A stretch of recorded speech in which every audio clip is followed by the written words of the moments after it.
Hi, this is Phil Hinton and welcome back to our continuing coverage from CES 2026. Today I'm on the Hisense stand, we're talking to Rob Andrews and we're going to find out all about the new TV technology coming your way in 2026. So Phil, as you say, lovely to see you again in 2026, and we're surrounded obviously by some really incredible TVs and technology. I think 2025, just kind of touching back, has been a hugely successful year for Hisense. Obviously, this time last year we were the first brand to come to the market with RGB Mini LED, and as the originator of that technology, it's hugely exciting to be back here 12 months later with some huge evolutions in the technology. So as you can see from behind, we've got our new Evo RGB Mini LED lineup for 2026. The really exciting factor around this is the addition of an additional colour. So from RGB, we're now adding in Cyan diode as well to really improve the colour gamut up to an incredible 110% of BT 2020. So hugely exciting kind of technology statement for us moving forwards. Now it is an LCD TV at the end of the day. What other technologies on board there? Because once you start adding in mini LEDs and then RGB mini LEDs, your computational mathematics just to get an image on screen becomes a lot more. So how are you driving this? Yeah, so I mean the proprietary RGB high view engine is really at the heart of everything that we've been able to deliver. Now obviously this chipset is, as you say, involved a huge amount of R&D work going, I think, back past kind of the past 6 or 7 years, culminating in where we are now. And I think it's this proprietary technology and the really powerful chipset produced by Hisense really kind of seamlessly working with the hardware that we've discussed that's really given us the ability to make these huge strides forward in TV performance. And of course you've got your Halo product behind us here on the stand, which is MicroLED. We're still a few years away from that probably becoming a mass market item, but good to see it nonetheless. Yeah, absolutely. I mean, I think every show, whether it's CES, whether it's IFA, we're always keen to really show how Hisense has evolved. I mean, I think if we went back, perhaps 5-6 years ago, Hisense would have been perceived to be very much a kind of a follower brand. We were there producing products that similar to others and not necessarily pushing things forward. But the last 6 years have seen a real transformation in us as an organisation and a brand, and now to come not only with things like RGB Mini LED and the Evo technology, but also MicroLED and the world's first 4-colour MicroLED with, I think, over 32 million individual LED panels within the screen is, a huge kudos and statement of intent around the future of Hisense as a TV organisation. Now, it's great at these shows to see the big Halo products, but at the end of the day, the people watching this video, they want to know what they can go out and actually buy this year. So in terms of the flagship technology, which is the RGB Mini LED, what ranges do you have coming this year that people can go and buy actually? Yeah. So first of all, obviously, currently we're very excited to say, obviously being the first brand within the UK to launch RGB, currently available in stores. We have the UX, so the predecessor to the Evo product we see behind us, 116 inch. Again, perhaps not for everyone, I think it's fair to say. But as we move forward, we're really, really excited this year at IFA back in September. We showcased for the first time an 85 inch and us being able to compress this hugely technologically advanced TV technology into a smaller format. But here, as we look forward, we're incredibly excited to be able to deliver RGB Mini LED from a screen size as small as 55 inches, which is a really exciting platform for us moving forwards. So for 2026, we will bring to the market within the UK 2 additional ranges, in addition to obviously the existing UX series.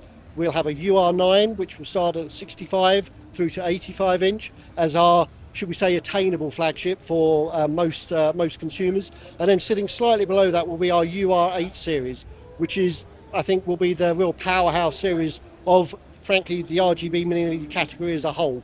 That will be available in 55 inch all the way through to 100 inch. So a really exciting kind of democratization of this exciting technology. I know you can't talk prices at this moment in time, but are you able to give people a general sort of gist of where these might sit? Well, as you say, so pricing is still definitely still not something we can discuss, and it's still very much, I think, at the top level of the discussion. But certainly what I can say is obviously the fact that we have our Halo products and UX series sitting at the likes of £25,000 is clearly not for a mass market. The UR9, I think, will come in and be a strong, credible, accessible premium technology that I think for AV enthusiasts will be within the kind of the realistic ballpark of where they would be looking to invest.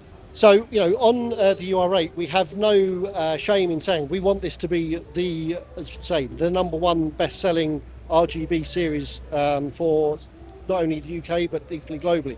So we will certainly be pricing it accordingly. However, as you say, the technology that's involved is so advanced, it's not going to be certainly at an entry-level price point. But I think it will be certainly comparable with other products in the market. Now, that's all great. And the AV enthusiasts are going to be really happy about that, and that it's going to be attainable for a lot of people.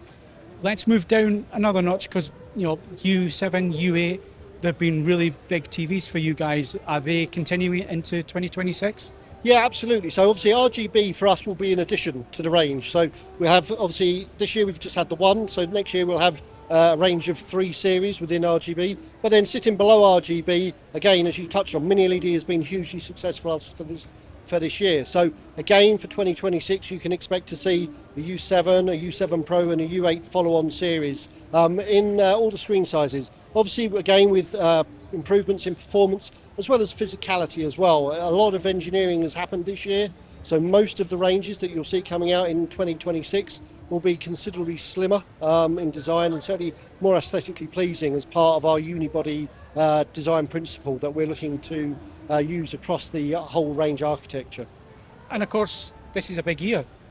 You guys are the official sponsors. It's World Cup year.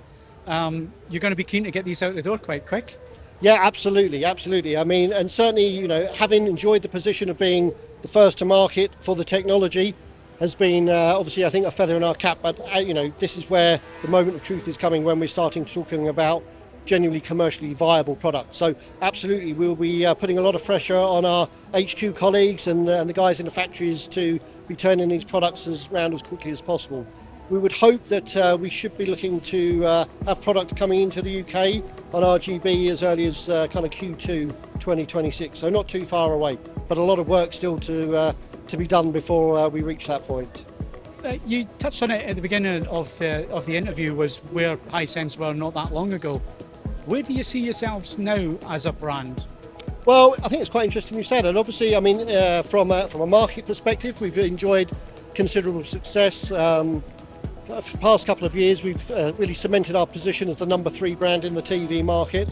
Having just come off the back of a very strong year in 2025, I think for the second half of 2025, we've actually moved into the number 2 position within the UK market from a volume basis. And I think as we move forward for 2026, our ambitions are definitely about solidifying that overall market position in terms of number 2. And certainly as we move forward, the ambition, there's no secret about it. We're number 1 in super large, we're number 1 in 100-inch. The goal for us as an organisation is to be number 1 full stop. And certainly that's the path that we're on.